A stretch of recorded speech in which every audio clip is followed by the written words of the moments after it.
Halo, hai, balik lagi dengan Nur Sabah di sini. Di video kali ini saya akan sedikit berbagi tips buat teman-teman agar terhindar dari hal-hal yang tidak diinginkan, seperti penipuan saat membeli HP second atau barang lain dengan metode COD atau ketemu di tempat. Video kali ini saya buat karena saya baru saja mengalami sebuah kecolongan ketika COD Redmi 4A ini dari salah satu forum jual beli di Bandung.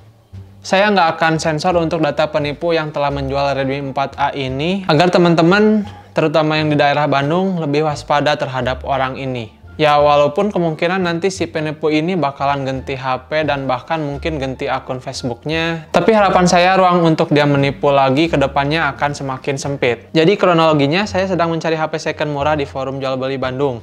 Kemudian saya menemukan sebuah iklan Redmi 4A full set dari si penipu ini yang dijual seharga 650.000. Karena dirasa cocok, setelah itu saya meminta nomor yang bisa dihubungi dan lanjut di chat WhatsApp untuk menentukan lokasi COD kapan dan di mananya. Singkatnya, dia nentuin COD di daerah dekat kampus UPI Bandung. Dan akhirnya saya samperin persis di titik yang dia share. Ketika sudah sampai di tempat, saya fotokan tempatnya dan saya disuruh menunggu. Setelah menunggu sekitar 10 menitan, si penipu ini datang juga menggunakan motornya. Di sini salahnya saya nggak curiga si penipu ini bukan dari daerah di titik yang sesuai map. Saat itu saya berpikiran kenapa nggak COD di rumahnya. Mungkin karena sedang wabah corona jadi ya buat cari aman aja. Akhirnya saya transaksi di jalan tersebut. Saya cek unit HP mulai dari fisik, fungsi, dan kelengkapannya. Sudah oke sih untuk HP-nya. Sisa Mi akunnya aja yang masih nyangkut di HP tersebut. Nah, kebusukan si penipu ini mulai terlihat ketika saya menanyakan password untuk Mi akunnya. Dia beralasan ini HP punya istrinya dan hanya istrinya yang tahu passwordnya. Dan dia bilang nanti bakalan di SMS-kan atau diinfokan lagi passwordnya ke saya. Di sini saya sedikit ceroboh dan langsung percaya aja. Kemudian saya memberikan uang sebesar 650.000. Ya, memang karena waktu itu cuacanya juga nggak terlalu mendukung ya, sangat mendung dan akan hujan. Jadi saya buru-buru.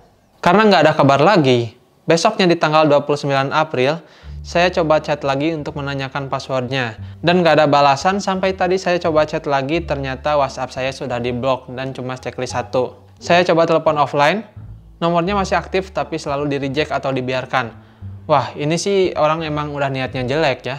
Untungnya data Mi akun yang ada pada Redmi 4A ini ada data pemilik aslinya dan ketika saya hubungi nomornya masih aktif. Setelah saya telusuri, ternyata pemilik Redmi 4A ini sebelumnya juga melakukan barter HP dengan si penipu dan kondisi HP-nya yang sekarang banyak kendala. Oke, fix. Kesimpulannya si penipu ini isi otaknya udah busuk banget.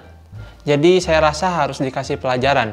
Dan data yang saya punya tentang si penipu ini ialah akun Facebooknya bernama Cracker Exter, pastinya nama samaran, kemudian nomor telepon dan WhatsApp-nya di 089 538 419 8295, dan channel YouTube-nya XS Squad. Info terakhir, si penipu ini masih aktif jualan HP di forum. Hati-hati aja buat teman-teman yang mau COD sama orang ini. Sebelumnya saya udah ada niatan lagi untuk mencari si penipu ini dengan cara bounty hunter di grup Facebook tersebut. Tapi karena masalah Mi akun saya sudah bisa diselesaikan dengan pemilik asli dari Redmi 4A ini sebelumnya, saya putuskan untuk curhat aja di video ini.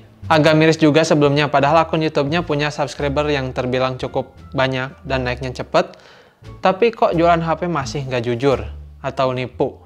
Setelah tahu dia bilang sendiri subscribernya dapat dari konten phishing, ya pantas aja pas saya lihat view videonya itu masih sedikit tapi subscribernya udah banyak. Ya begini sih kalau isi otak bangsatnya udah mendarah daging. Nggak bakal peduli ngerugiin orang lain hanya demi menguntungkan dirinya sendiri. Update, setelah saya coba komen di salah satu videonya menggunakan akun lain, dan nyindir-nyindir gitu, ternyata dia langsung balas dan buat konten cara menghapus akun Mi pada Redmi 4A. Dan katanya work. Kok bangsat banget ya ini orang? Kalau cara tersebut memang work, kenapa kemarin Redmi 4A saya nggak dihapus dulu Mi akunnya? Bangke emang. Saya hampir melupakan tips COD yang akan saya bagikan. Jadi langsung aja, ini adalah beberapa tips COD yang aman menurut pengalaman saya. Yang pertama, jika teman-teman mencari HP atau barang bekas di forum jual beli dan kemudian menemukan iklan barang yang diinginkan, pastikan cek profil penjual terlebih dahulu. Apakah penjual profilnya menggunakan data yang benar atau nama samaran? Cek juga aktivitas akunnya apakah akun tersebut baru dibuat atau sudah lama. Yang kedua, kalau akun penjual memakai nama samaran, kita harus lebih berhati-hati. Kemudian, screenshot iklan HP atau barang yang akan teman-teman beli. Karena biasanya setelah barangnya kebeli, tipe penipu semacam ini akan menghilangkan jejaknya. Dan ini salah satu bagian yang saya lupakan juga kemarin. Pas saya cari iklannya lagi, udah dihapus. Yang keempat, COD enaknya di rumah penjual kalau bisa. Jadi kalau terjadi apa-apa bisa gampang diuruskannya lagi.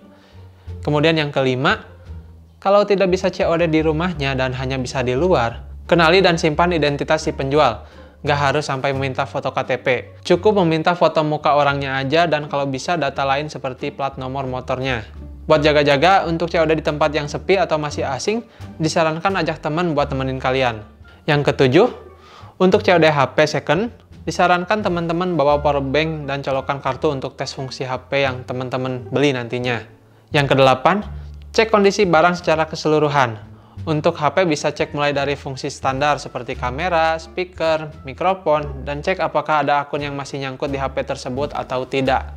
Yang kesembilan, pastikan deskripsi iklan yang penjual tulis apakah sama dengan kondisi HP yang teman-teman sudah cek. Yang terakhir atau yang ke-10, ketika akan transaksi, coba tawar apakah ada garansi personal untuk jaga-jaga. Jika nanti pas sampai di rumah, HP teman-teman tiba-tiba bermasalah. Setidaknya kalau itikat penjualnya baik, maka dia akan bertanggung jawab. Dan kalau tiba-tiba kabur dan nggak bisa dihubungi, setidaknya kita sudah punya data-data si penjual tersebut dan bisa kita tindak lanjuti. Beberapa tips tersebut memang terdengar agak sedikit ribet ya buat teman-teman. Tapi saya rasa beberapa tips tersebut akan menambah rasa aman ya buat teman-teman yang ingin COD-an. Mungkin cukup segitu aja untuk video kali ini. Jika teman-teman punya cerita menarik atau pengalaman menarik seputar COD-an, bisa tulis di kolom komentar juga ya. Saya akan senang sekali untuk membacanya.